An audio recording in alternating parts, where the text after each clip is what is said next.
talons au bris pour la paix, contre le racket social, pour la démocratie et nos libertés publiques. Oui, le 9 juin est en train de devenir plus qu'une élection européenne. Et c'est pour ça qu'ils essayent de nous faire peur. Ils ont peur de vous et de vos votes.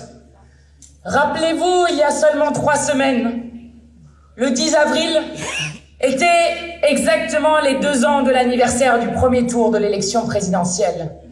Rappelez-vous toujours que nous avons raté avec Jean-Luc Mélenchon et le programme L'Avenir en commun le second tour de l'élection présidentielle à 420 000 voix. Et 20%, vous changez l'histoire de ce pays. Parce que rendez-vous compte, c'est la seule élection nationale entre la réélection d'Emmanuel Macron en 2022 et l'élection présidentielle de 2027. Donc le 9 juin n'est pas juste une élection européenne, même si nous sommes fiers de notre liste, de nos candidats, de nos eurodéputés. Le 9 juin commence l'après-Macron, et c'est pourquoi nous devons aller voter massivement pour sanctionner leur politique.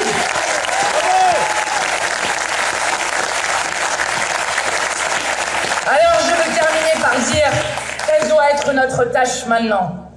Déjà, je veux vous redire à quel point, toutes et tous, vous me semblez magnifiques aujourd'hui, dans ce que ça veut dire du pays, de la capacité de résistance que nous avons, de la capacité y compris de gagner que nous avons.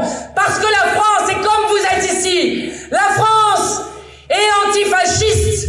La France a une soif de liberté, une soif d'égalité, qu'aucun puissant jamais n'arrivera à nous arracher. Et je le dis d'autant plus que c'est notre honneur à nous d'avoir fait tout seul ce que l'État devrait faire. Une campagne porte après porte d'inscription sur les listes électorales. Car l'État, depuis 2016, refuse de faire des campagnes d'inscription sur les listes électorales.